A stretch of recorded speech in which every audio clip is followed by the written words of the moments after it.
Hi, everybody. I am Tish Hicks. I am the sensei at the master sensei at the VO Dojo here in Burbank. So this is our monthly free Q&A webinar called Ask the Sensei. I am joined each month by our fabulous Techno-sensei, Dan Lenard, who here is moonlighting as Diana Suko. Our dojo team member, talent support, Diana Suko, is on, so she'll be answering questions and posting things. And each month we invite one of our esteemed colleagues that may have insights from other perspectives or certain genres in the business. So it's our great pleasure to welcome Thompson Howell. He's a fellow Northwesterner, Chicago guy now in LA. And whenever I talk about or think about anything to do with promos or trailers, I think, what would Thompson do?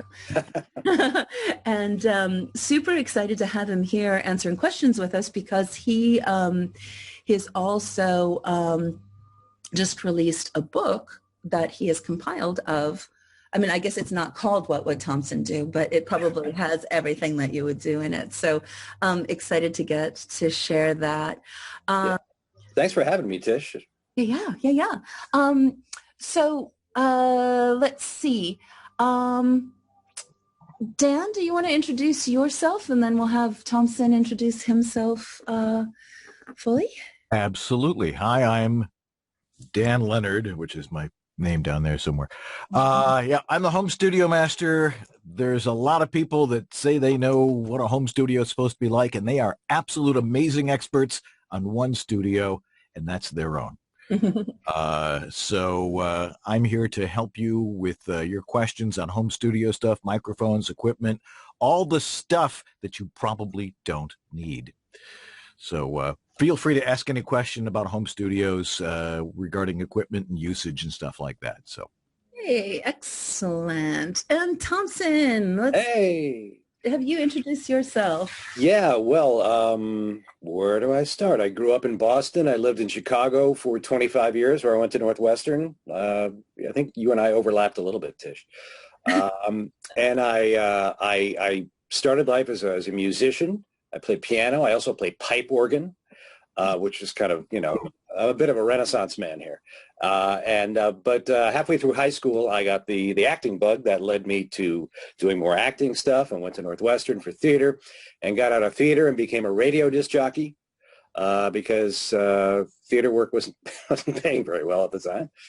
Probably doesn't now either. But so I got into voiceover through radio. I heard about this thing called freelance voiceover. What is that?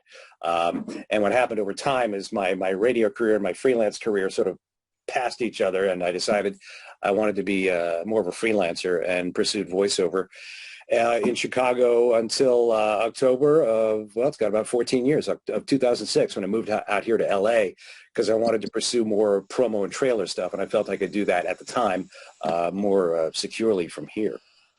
Mm-hmm. And does that imply that you feel differently now? Somewhat. I mean, the business has changed. I mean, the technology has advanced much further. You don't have to be in any of the major cities, LA, New York, Chicago, in order to have a career in any genre of the business, really. But there is the aspect, and I talk about it in the book, the people business, the people side of it. It is a people business. It's nice to network and be able to meet the people who you work for when you can in person. But it doesn't seem as necessary as it used to be. So probably is a little different dynamic for you, because people know and trust and don't care where you are. They just want to work with you. So right. I think once you're more established, you can sort of, and you're more of a known quantity, and they have worked with you, and they know what you're going to deliver, and that you can deliver it from wherever you're living. It's a little more comforting, I think, to them. Yeah. And for me to say, well, I could theoretically move to a less costly part of the country and still do the work I do. So. Right. Where would we be hearing your voice right now, Thompson? I know it's all over, but where would we be hearing your voice? Yeah, I've got some radio commercial running for Crown Royal. I've got the big thing right now is I'm the voice of WGN America's new nightly news program, News Nation, which airs 8 to 11 Eastern, 5 to 8 p.m. Pacific every night, 7 nights a week. That was a thing that sort of came my way last December. I think they sent out auditions for that. Yes. So I did a lot of the work leading up to the launch of the broadcast, which was September 1st. It was originally going to be July 1st, but of course the pandemic just slowed everything down, so they pushed it to September 1st. And now I do pretty much just daily topical stuff for them. So it's a side of the business I hadn't been involved in as much, affiliate work. But this is a national newscast, so it's a different thing. Yeah. To have that responsibility. So yeah, every day, right around in the 1 o'clock range, there's something here. It doesn't take a lot of time necessarily, but you got to be there. So I got to plan my day and my whatever vacation I get to go on this year. I have to sort of figure that out. Yeah, I just was talking to Randy Thomas about something separate, and she's like, "Oh, hold on a second. ABC needs something. Hold on a second." Yeah. And okay, with the recent election, there was a lot of stuff that would come up. Some of it was last minute, but not all of it. So it's the next day, big promo. We want to get out the door, and their turnaround time can be fairly tight from their side. So I record as quickly as I can and get it back to them, and it can be on the air, within the hour. Yeah. And I think that's one of the things about having the perspective of like how the rhythm of different genres work. So we can explore that as we answer some questions. Awesome. And just before we start, can you tell us what the book is called? And then I can put up. Yeah, sure. I'm gonna be just because it's easier. I'm gonna do that. It's called Movie Trailer Mastery, and I started writing it in March of 2019. My friend Chris Agos created a website, complete-voiceover.com, and he wanted to provide high quality information, particularly for new people wanting to get into the business in one genre or another, because he found, and I have found, there can be some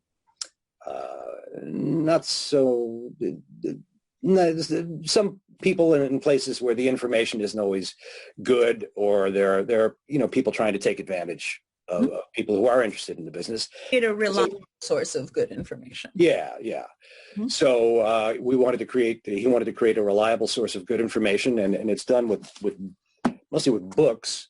The cool thing about the books, and this one happens to be on movie trailers, is we include scripts and actual audio examples of me demonstrating for you the techniques that I talk about in the book. And then it's really a primer if you're working in another genre of voiceover now, commercial, narration, audiobooks. It's really a primer to give you some basic information about how the business works, and what the work routine typically is, and how you can set yourself up for success.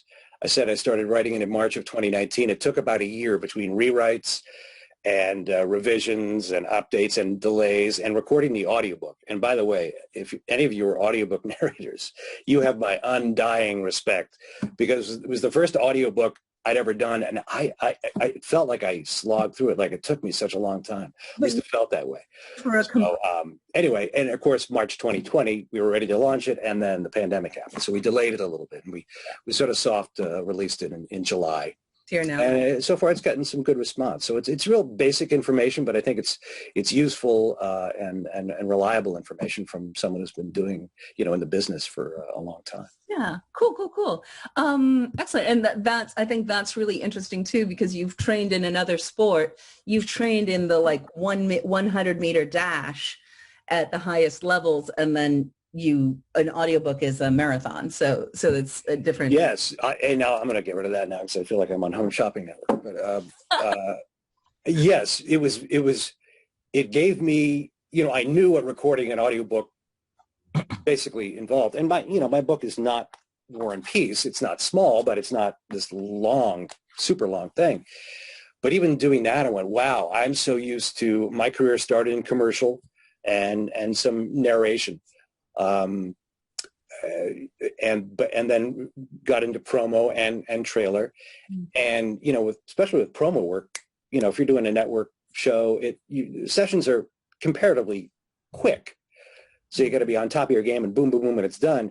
And even commercial sessions, by comparison to doing audiobooks, are comparatively shorter. But the long-term thing, I realized, wow, I don't know if I'm cut out for this or not, but I would certainly want to do more, get more experience in audiobooks under my belt to feel more confident in that. But I think the end result is good. It just felt like it took a long time. And we did produce a paperback, an ebook, and an audiobook version. So cool. Excellent. Yeah. Excellent. Well, let's take some questions. If you have questions, we're taking them in the Q&A box, sort of in order of appearance, or we usually like sort of shift around. So let's start, and we'll answer as many as we can in the hour, and take it from there. So Deanna asks, this might be a Dan question. What are your thoughts on using an additional preamp in your home studio when you're already using an interface converter with your large diaphragm microphone? Yeah, well, that's a great question, and it's one I get all the time. And the answer is why? The fact of the matter is, if you're not doing like heavy duty promo and not doing live remote sessions all the time, you really don't need an external preamp. A good example here is somebody I was working with this week has like a really high-end preamp that was $1,000 more than their microphone. And what they were complaining about was it's so noisy in the house and everywhere else. Well, that's because you're using an external preamp and making your microphone, which I believe was a Neumann TLM 103, far more sensitive than it needed to be. The idea here is not to make you sound amazing and have this incredibly sensitive microphone pick up every little subtlety of your vocal cords. It's to hear you like you. And the external preamps, especially the expensive ones, are not designed specifically for voiceover. They are more designed for making music, and they are expensive. And unless you actually know how to use one or why to use one, I would highly suggest that you don't. The preamps in all of the interfaces today, especially if you've got a good Focusrite or a Yamaha or some of the other why can't I think of it? Steinberg and a few others are excellent. A lot of people are going to these Apollo Twins, which are not designed for voiceover. Although Thompson Howell is a professional promo guy who has to have that particular sound. But it's not the equipment that makes Thompson Howell great. What do you put in his studio to make him great? Thompson Howell. So it's important that you don't over-process or use something really expensive to do it. The preamps and the interfaces today are plenty for your needs. So it sounds like make sure that you are the heart of everything, and then necessary and sufficient in terms of your microphone. Get a good microphone, and then you don't need a giant preamp. If you're doing your job, your microphone's doing its job. Your needs in terms of preamp can be fairly simple and straightforward. Is that? It's all physical. It's acoustics. It's how you use your microphone and setting proper levels. If you go beyond that, then you are no longer a voice actor. Then you're becoming an audio engineer, and that's not your job. And I agree with Dan. It's like, I am not an audio. I know some things about audio, obviously, but I'm not an engineer, and I do have this piece of equipment, and I learned because I find it to be the Apollo Twin to be flexible in a lot of ways. And I've got my two basic mics I use, which are certainly high end for voiceover standards, the Sennheiser 416, MKH 416. And I do have a TLM 103, and it picks up the dog freed houses down, panting. It's very sensitive. But could I use less expensive mics? Probably. And less expensive interface? Probably. And most people can do that, and you don't have to worry about, as Dan said, all the technical stuff. This is because I learned to use what I need. And if I need to learn something else, I go and learn that. But trying to learn how to use this to become a 30, 40 years of experience in a music studio, using these preamps and how to dial things in perfectly. I'm curious, but I don't have the time to do that, and I'd rather leave that to someone like Dan or others to help me. If I need to make a change and fix something, I'll do that. Yeah, cool, excellent. Thank you, Deanna, for that question. Anonymous, dear Anonymous, hello. Did you get your break in trailers by doing scratch reads, and do you still do scratch, or you passed that? That's an interesting question about where that fits in the process. Yeah, I mean, every career, and you could say this about any genre of voiceover, I think every career is different, but I think everyone scratches, even the people who are doing trailers all the time. Trailer work is certainly a substantial amount of my work, but it's not all I do. But I do scratch. A few days ago. For people who might not understand that terminology, can you say? Oh yeah, it's like in the trailer world, scratching is like, okay, we've got this copy. We're looking for a narrator for either the whole film, or for at least this one spot we're producing. Can we get some scratches? And it's basically an audition. You're auditioning to be the voice of that commercial, or perhaps the entire campaign. And it's the scratch read because it's temporary. They're going to throw it in there. They're going to listen to a handful of people and see what they think, pick one, and if they go with someone else, your read basically gets scratched out of the final mix, and someone else is used. Or sometimes an editor will just do their own quick little scratch read, so they have something to edit to, and then they'll hire whoever they want, professional voice actor, to be the narrator, the actual narrator, but they'll put a temporary track in there that gets scratched at the... So it's kind of in between an audition and a demo, and it's also part of the practical process. Your voice becomes part of the practical, or could be part of the practical process of developing whatever it is, and then it may get used or it may not get used. Is that... Correct. Yeah, it's scratch reads are ways for them to see whose voice might fit best for whatever story they're trying to tell. Mm-hmm. And with a combination of the voice and the editing, I mean, kudos to great editors. If you got great editing in a trailer and the great voice, they're trying to find the right match. So it is, and it happens all the time. Sure, there are some times when you're just hired directly. So we want Thompson for this. We know we want Thompson. We don't need to scratch him or anybody else. And you just, it's part of it's like doing commercial auditions. I scratch. Sometimes you don't hear for weeks or months. It was an ADR, automatic dialogue replacement for a trailer. I don't know, about 6 weeks ago.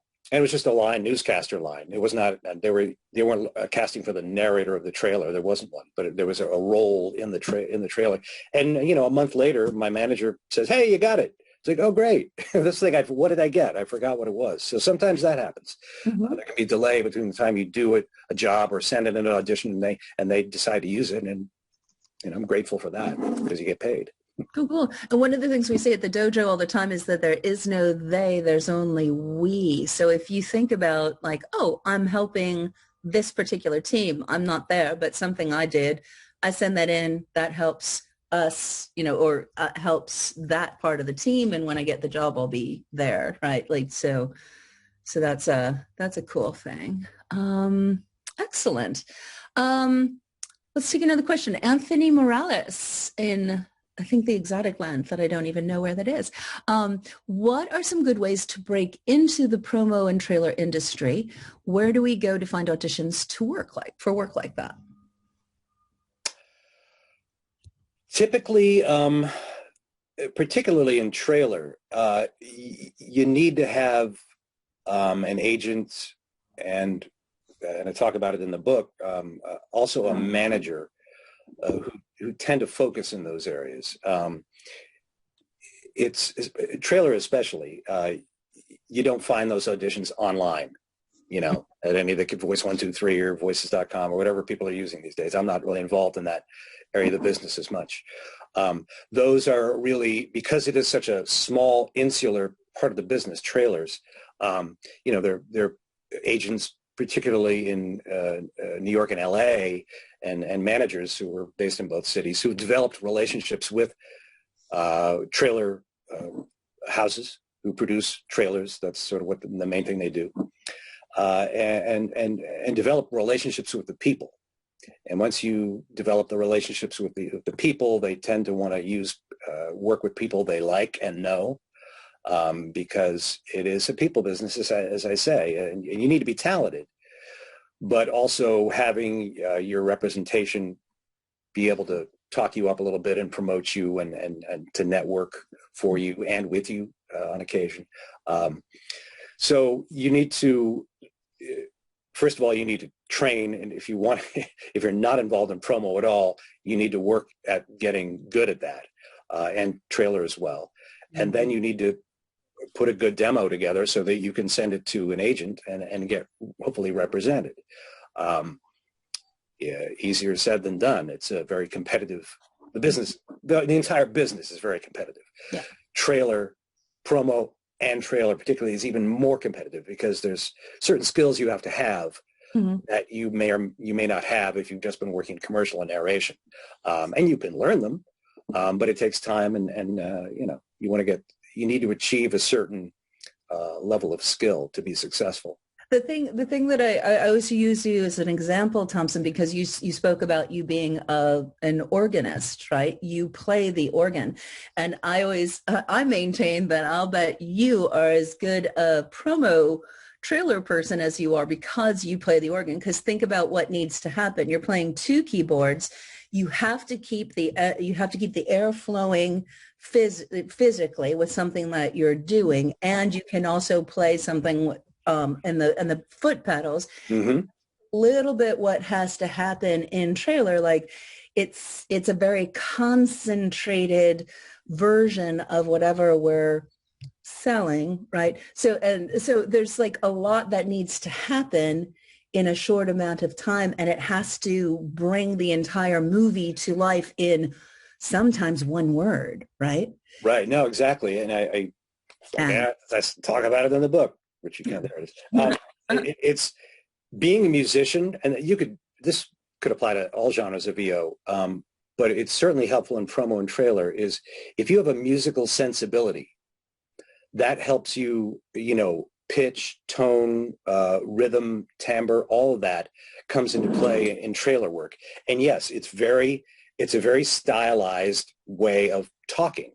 And it's a very stylized read, trailer and promo, which is opening up a little bit to be a little more commercial-like. But still, there's a certain expectation of what a trailer sounds like, what a promo sounds like. Being a musician, having a good ear can be very helpful. There's a quote, and just I use in the book from Maya Angelou. And when I read it, I said, I'm going to use this. Words mean more than what is set down on paper or on screen. It takes the human voice to infuse them with deeper meaning. And so how do you use your instrument, your voice, to infuse the words? And sometimes in a trailer, there's very few of them. It could just be the title of the film and the rating and a release date, or, these days it's more, streaming now on Netflix, for example. Yeah. So how do you do that in a shorter period of time? Right. So again, coming back to the questions, some good ways to break into the promo business is understand the nature of the promo business, understand the skill sets that are needed, produce a demo that shows that you have that skill set, and then build relationship with people who Right. actually in connection with the movie trailer houses, which then you think above that, what is at stake with a movie trailer, right? So that's all the production, all the marketing that comes down to you being the crux here. So that's not just any person off the street necessarily, right? No, you need to be a good storyteller. Yeah. And have the skills to tell a good story in a short period of time. And there's certain things, again, an example from the book, if you're telling a ghost story, there are certain things that you naturally do there are pauses. You emphasize slightly certain words. You change the pitch of your voice in certain phrases that just happen naturally. And in a trailer, you're given the words, and you need to figure out how to structure things and use those storytelling skills to tell the story of the movie they're trying to sell. And how are they trying to sell it? I talk about Titanic in the book. It was really sold as a love story. Right, between Jack and Rose. It was all about, that was the thing that happened to take place during this tragic thing. Of course, we all went to the movie wanting to see how James Cameron was going to sink the ship. But the real marketing effort behind Titanic is, that's my estimation of it, was selling it as a love story that happened on the Titanic. Right, yeah. Cool. Look, we're open to tech questions too. And it looks like we've got a bunch of, so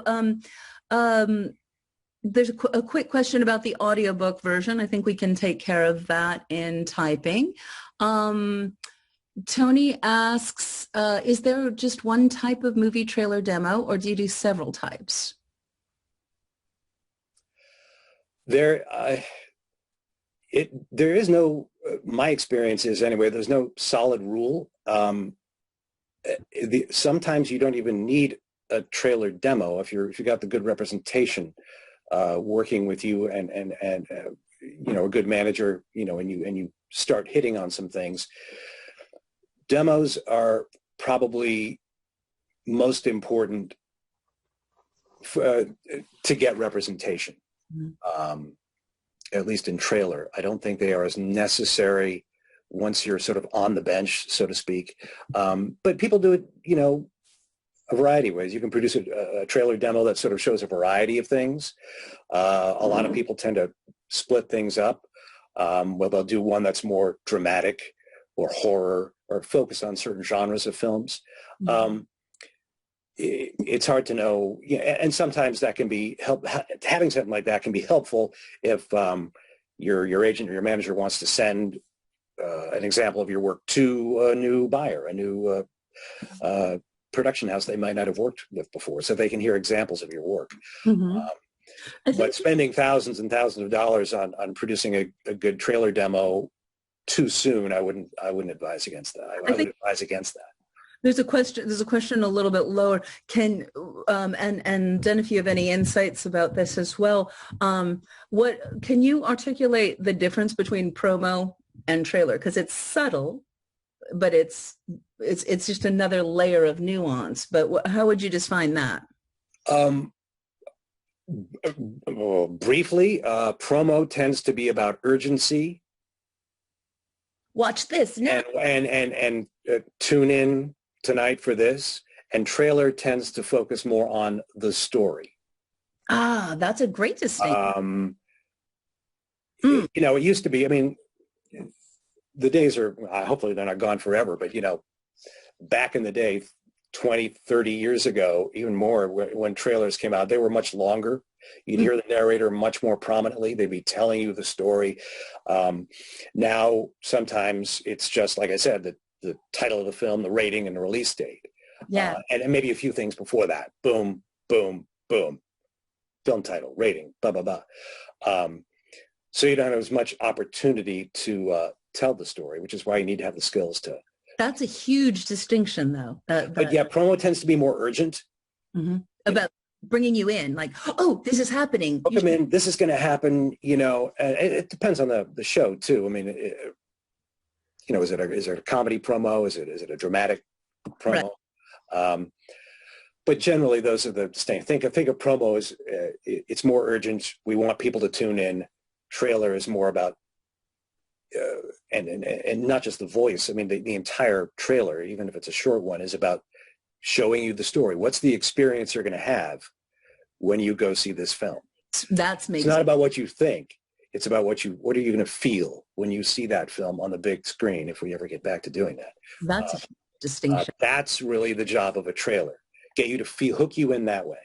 Wow. That's super. It's not tonight at 8 on Fox. It's like, okay, it's a little grander. There's a little more grandeur to trailer. And again, focusing on the story than there is in promo. Yeah. So clearly, I think everybody needs to understand the opportunity to get into trailer is lots of workshops, lots of study, and having an agent. Whereas promo is far more prevalent. You've got all these TV stations, you've got all these cable networks, you've got radio stations. There's far more opportunity in promo than there is in trailer. There's a question a little bit later on saying, is this a closed set? Having been here in Hollywood and knowing guys like Thompson and Bo Weaver and some of these other guys, it's a small cadre of guys and gals that are really doing a bulk of this work. Doesn't mean that new people can't get into it, but you got to study and you got to be really good. Mm-hmm. Yeah, I mean, I don't know where I guess you can go to listen. I don't know. It used to be you'd have voice bank. You could go listen to a lot of professional actors. That's all changed now. I don't know where you go to listen to demos from people who are working all the time in the genre you want to be in, and say, "Am I that good? Can I compete with that?" But here you I think you said the key. Most promo trailer people have managers. So who are the management sites? Like, is it Jason Marks, and who's your manager? Like who would be the management sites? Would probably have the Yeah, you can go to my manager is Debbie Cope. You can go to voexpress.com. I think that's not .com. You can listen to my and other demos. Jason Marks Talent. These are the people. Jason Marks Talent, Wintner Artist Management, ACM. Mm-hmm. I think you're with them, Tish. Yeah. Mm-hmm. I don't know the actual HR URLs for them, but so go Google that. Who are the promo managers? That would be a good place to listen to. Yeah, these are people who are working, mm-hmm. who got representation, and this is, some rosters are a little smaller. I know Jason Marks has a very large roster. Mm-hmm. It really go listen to what's, who's working and what are they working on, and do you fit in there somewhere? Yeah. I think managers can. They don't want to take on too many people. Managers really focus on building your career and shepherding it through its various phases, the ups and downs. And believe me, there are plenty of ups and plenty of downs. And agents tend to be, this is broad distinctions, more day-to-day stuff, negotiating a deal, doing contracts, getting auditions for you and stuff like that. Mm-hmm. Yeah. Cool. That's a great note down. Nicole. Hi, Nicole. Historically, men have dominated the trailer world in certain genres of promo. Do you see a change in that trend? Is it a slow change? Also, with COVID, is trailer work far more limited due to fewer theatrical releases? As a woman, I think it's always been that, when I started 25 years ago, it was just like everything was less women.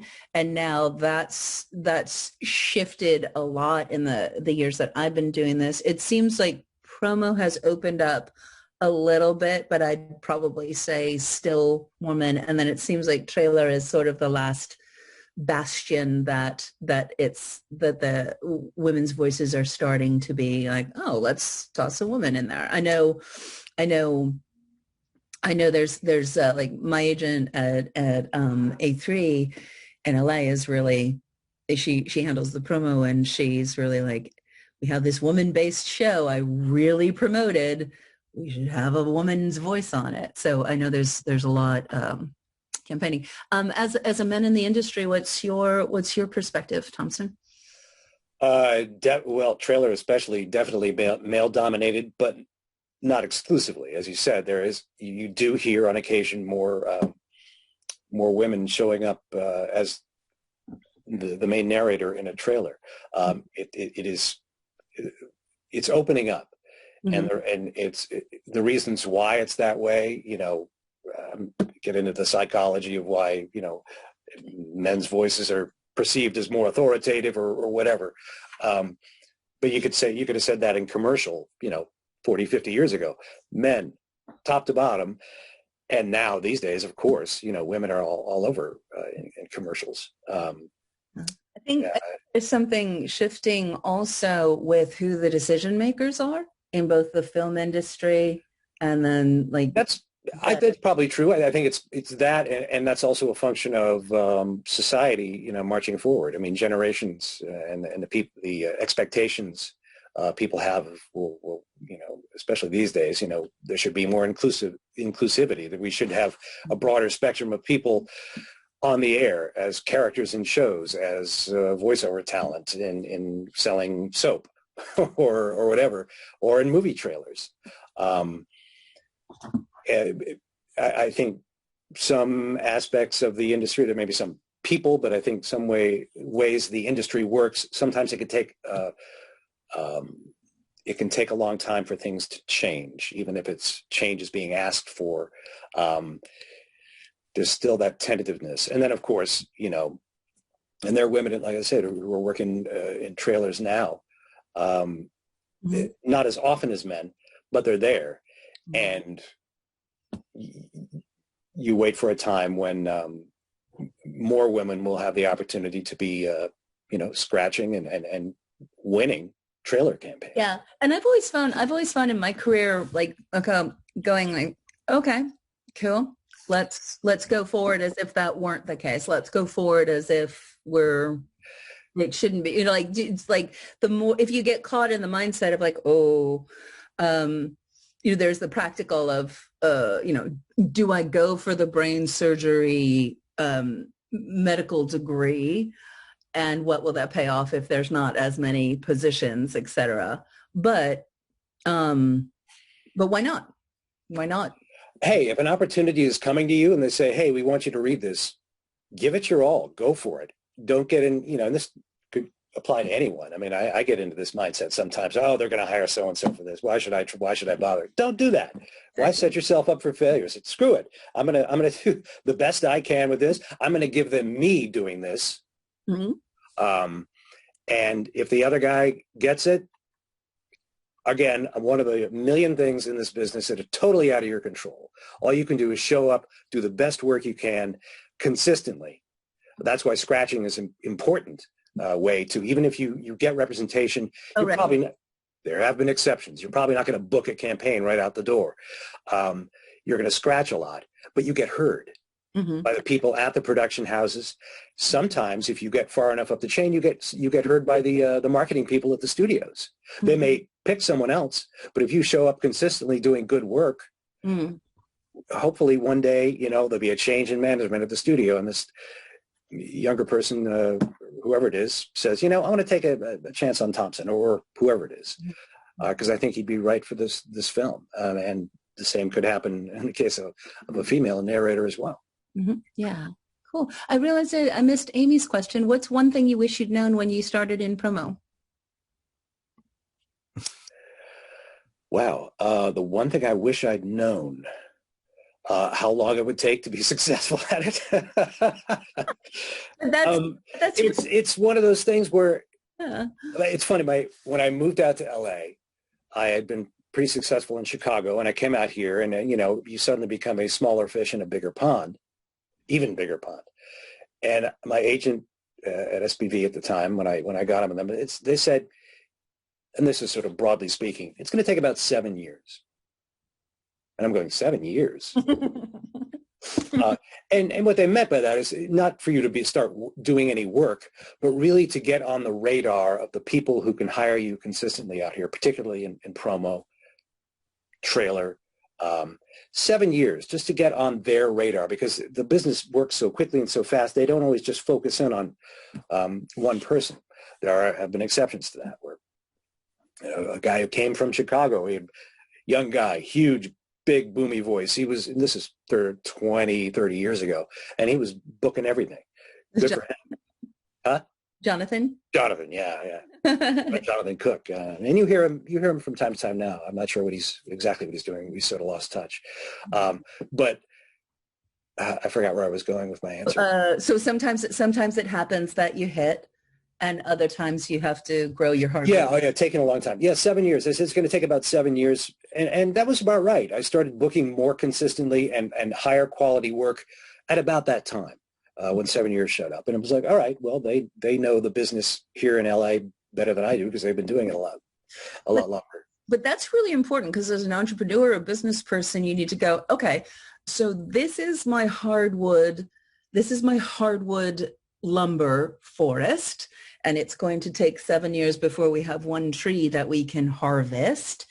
But we need to start now if we want to be in the hardwood lumber industry, right? As opposed to something that's more like bamboo that you're like, oh, let's plant it and get something, right? So that's an interesting mindset to have and perspective on this. In any part of the business, I think you need to have that, think long term. If you're getting into voiceover because you think you're going to make $1 million your first week in the business, no. I got news for you. And there are exceptions. Careers, as I said, are different. There's some I've seen people hit and then they crash and burn quickly for a variety of reasons because their style goes out of style or out of favor. And some, my career has been sort of a slow, steady climb over the years to whatever peak I'm at now. Hopefully it's not the end because I still got some life to live. And others are sort of all over the place, up and down and in and out.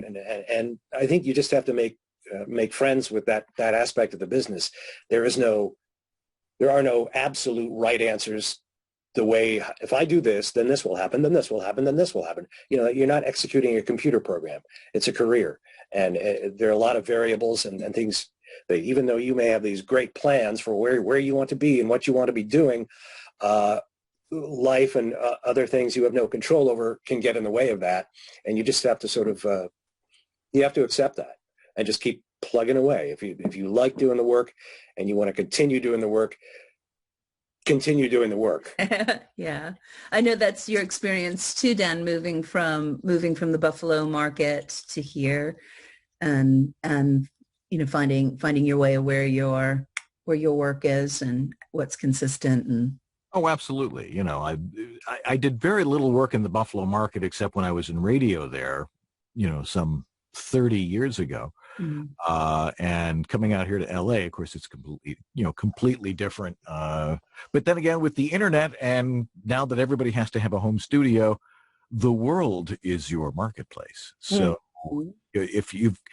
the most important thing is to be resourceful and not rely on other people. I mean, yeah, you network, yeah, you try to get yourself around, but you're the one responsible for all this. So, well, and then you become responsible for putting yourself in situations where people who have, if Richard Redfield is doing a workshop, then get to know Richard Redfield. If so-and-so, if you have an opportunity to meet the people who are doing the things and identify yourself like, hi, I'm a person that would like to be doing the thing, and start to get to know people and people to get to know you, that's something you do have control over, right? Yeah. There's, I think what Dan just said is a great segue to answer a bunch of questions that have come up. So Dan just said what's happened in the last 9 months has totally shifted a bunch of stuff, and we all need to be in the flow of like that may have been how it was. How is it now? And how is everyone navigating that? So there's a couple of questions like, about since theaters are closed, how are trailers being used? I know just in general, you talked about the trend of voices in general on trailers going down. So where do you guys see, there's a couple of questions here about where do you see it? Where do you see the team? Like, do you see something, how the path to the work is shifted? Well, the work is showing up. I mean, usually it's showing up on online, YouTube, for example.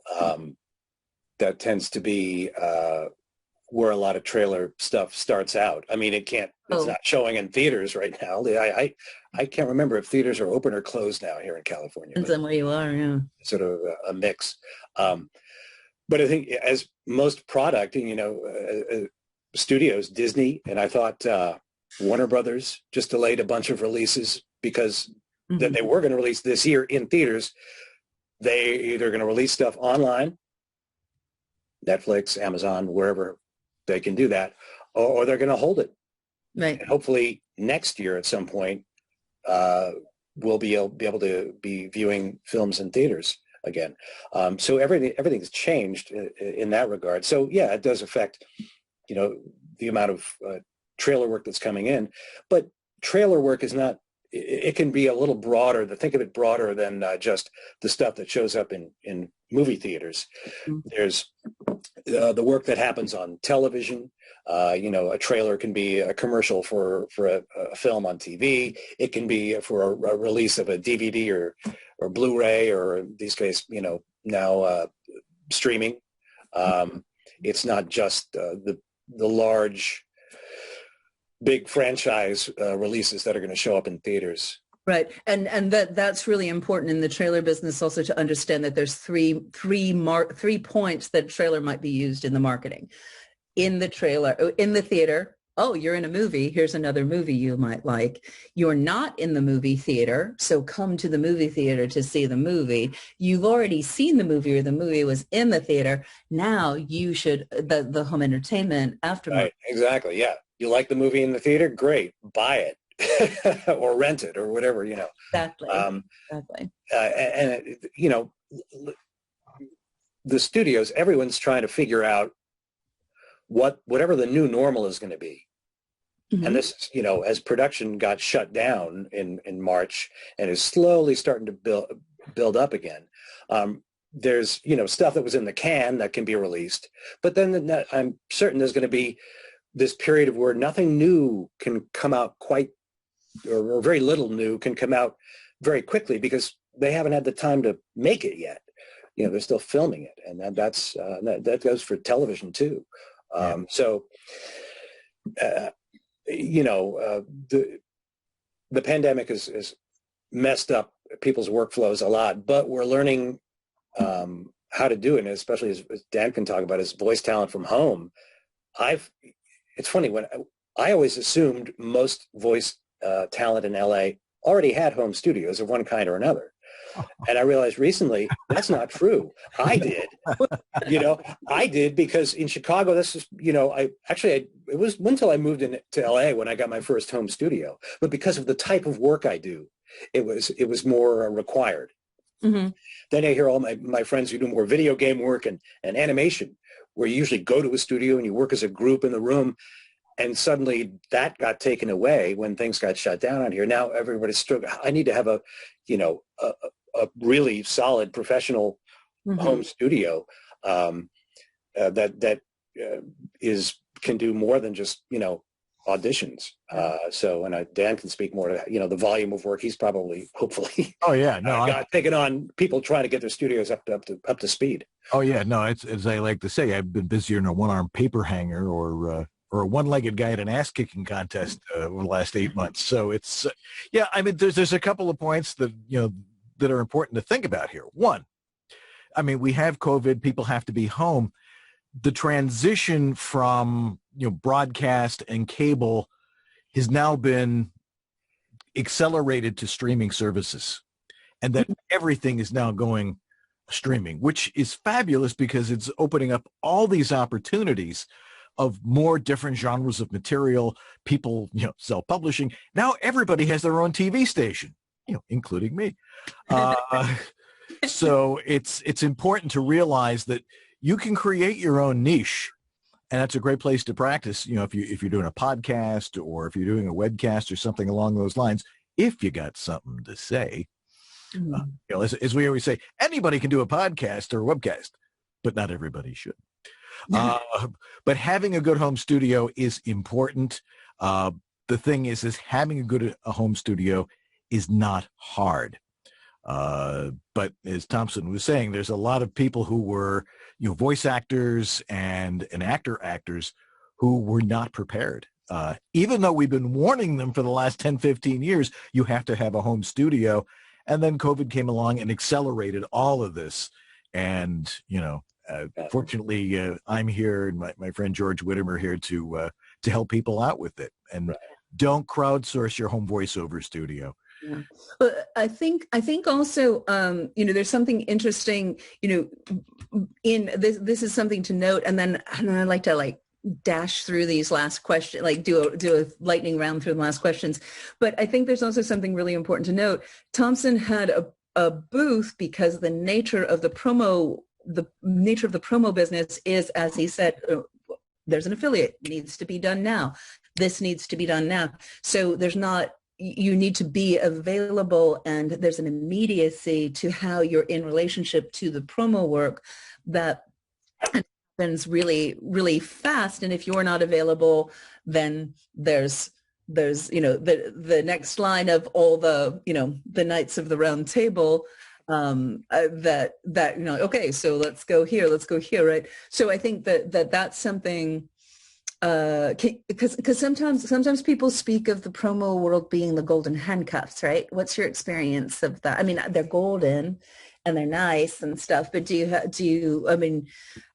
does that affect your world real quick? Like, just to understand, people are like, oh, promo. It's like, would you like to not go anywhere ever? I think, well, I mean, if you're the voice of a network show, for example, there can be somewhat of a handcuff quality, but it's not, it's going to be regular work, but you know what it's going to be. To me, and again, as the voice of News Nation now on WGN America, it's daily work. It's not a huge volume every day, but it's regular. So I have to I don't get a day off per se. Mm-hmm. But and my friends who do far more affiliate work for local TV stations around the country and sometimes around the world than I do, to me, and even people who do more radio imaging than I do, that seems to be more of particularly the affiliate work, because if you've got a handful or more of stations that you work for, they need you here, they need you here, and you need here because there's a promo for the early show, the noon show, the evening show, and the late news, and you always need to be there because they need something produced. That's the golden handcuffs. You say, I can't leave my studio. Right. I hear, talking to my agent in New York, Nate, about I do some radio imaging. I don't do a lot of radio imaging. I wouldn't mind doing a little more, but he's got clients with 80 stations or more. And he said, yeah, guy makes a lot of money. He's miserable because he's always in the studio, always working, always complaining about, I can't get out. Well, poor you, you have the choice not to do it if you want. Right. So I think that's an area of the business where the particularly affiliate work, where the handcuffs. That helps also just to distinguish what's the difference between promo and trailer, and that also that's the urgency, that's the immediacy. Yeah, that's cool.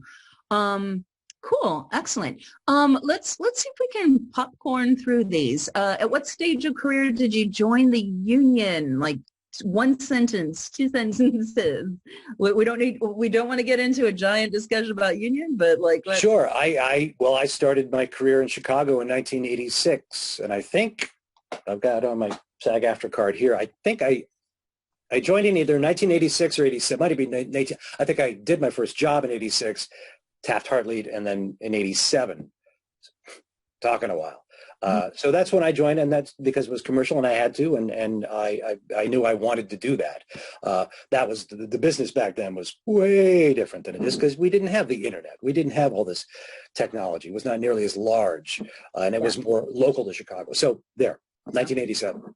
And I joined kind of right after I moved out to LA in 1995, and it kind of coincided that my first voiceover job was AFTRA, so I didn't have to join, and then I got a film, and that's how I got my SAG card, but it tied into how the building of my voiceover career was started, and now I'm working on these campaigns and these campaigns, but it was a whole different landscape 100 years ago. Yes, years ago. Very, very different. How about you, Dan? Well, as Groucho Marx once said, I would never join a club that would have me as a member. I'm not a member of the union. So that's you've built your whole career not. Right. And, and joining the union has tremendous advantages. It's a decision you have to make depending on how much money you're making. What are your retirement plans? Do you need health insurance? There are certain motivations for joining the union. that you guys can certainly talk to, but it has not been something that I have personally not needed. Right. Yeah, I've had friends who, in the past, particularly, who've done very well, very successful, completely non-union. I will say that in trailers, if you want to get into trailers, you almost have to join because most, if not all, that work is done under a SAG-AFTRA contract. Promo is different. Yeah, there's a lot of union work, but there's also a lot of non-jurisdictional promo work on all the cable networks, for example. If you're doing a promo on a cable network, it's probably a non-jurisdictional thing. SAG-AFTRA has no jurisdiction there, so it is non-union. Right, and that's a really interesting thing, isn't it? Because a lot of promo work is non-jurisdictional, which can be, yeah. I just looked at the time, guys, and we are right up. So what I want to do is wrap up here and make sure you know how to contact everybody, what's coming up next for the Dojo for Thompson and for Dan. And then Dan and Thompson, if you have a couple of seconds to answer questions typing, what we'll do is we'll close off here. We'll turn off mute. We'll mute and stop the video. So it'll be as if the show's over. But if you want to stay on, we'll be if you guys have time to type out some answers, and we'll do that for a couple minutes. Sure. You can always come back next month too. So Dan, how do people who want to work with you and know what you're up to get in touch with you? They can simply go to homevoiceoverstudio.com and click contact me. If you would really like, you can if you've got a home studio and you want me to analyze your audio, you can certainly let me see here. There we go. You can find my specimen collection cup, which is hilarious. You go to my website and you click, it's at the bottom, click on that and you can submit an MP3, follow the instructions for $25. I will give you a very thorough analysis of what your audio sounds like, give you some recommendations. If I think you need a lot of help, then we can work on it from there. Mm-hmm. Cool. And Diana has the Home Studio Master link on there. And then Thompson, we've got linked to your book. Yeah, thank you for that. Thank you. Yeah.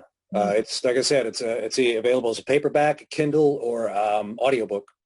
Take your pick, and I hope you find it useful and helpful. We give you a nice background of the industry from 1913, when the first trailer was actually produced, to the evolution of trailer reads, and then nuts and bolts about how to execute copy. So. Cool. And I want to say, Thompson, we need to figure out. You should do promo trailer workshop for 20. Sure. And that'd be super cool. Work something out. Yeah. So excellent. And then in terms of all things dojo, www.thevodojo.com. Wherever you are in your journey, we're here to help you take your career all the way. If you're interested in finding out more, go to the website. We have fight clubs coming up through the rest of the year. That's our Working Pro workout that brings together top-notch talent with the decision makers who hire us. Player spots are pretty much sold out for the rest of the year, but everyone can audit. JJ Jurgens is coming up this month. She is an amazing promo actor and talent, and one of the women who are like busting through. So if you want to pick up this discussion and see it in action, I really recommend auditing JJ's class. If you're starting out or in the middle of your training journey, you should do Voiceover Intensive is where we start. We're sold out for the rest of the year, but we're enrolling for January, February. Also, if you are on your journey and looking for a place to, or a working pro, looking for a place to do a workout, get some accountability, we have our nth degree focus action forum, meets weekly, and just amplifying your efforts by connecting with others. And we also have the nth degree intensive, which is coming up in January, which is basically everything someone asked, what did you wish you knew when you started? It's basically if you're in a place where you're transitioning from training to working pro, or you've been out working pro and you're not exactly where you want to be because you're missing pieces, it's one weekend to go, boom, this is everything you know about, need to know about your voiceover business. So lots of stuff going on. You can sign up for 15 minutes of a call with one of the Dojo team, Voiceover Once Over, anytime. So yeah, Thompson and Dan and Diana, thank you so much. Fantastic to have you here. And we do this usually it's the first Wednesday. We had it the second Wednesday because, we thought people were we were busy last week. Last week. And then also, I know, Nicole, you're on here, but I don't know if you say Happy Veterans Day, but let's take a moment to acknowledge veterans and thank for service, and just keep that place in the heart. There we go. Dan's got it going on. All right, guys. If you have questions that haven't been answered, you can kind of take it, just keep it on in the background, and we'll answer some questions if we can. And Thompson and Dan, stay on for as long as you can, and if you can't, no worries. So, all right. Well, thank you guys, and we'll see you for Ask the Sensei next month, and hopefully in between there. All right. Thanks, guys.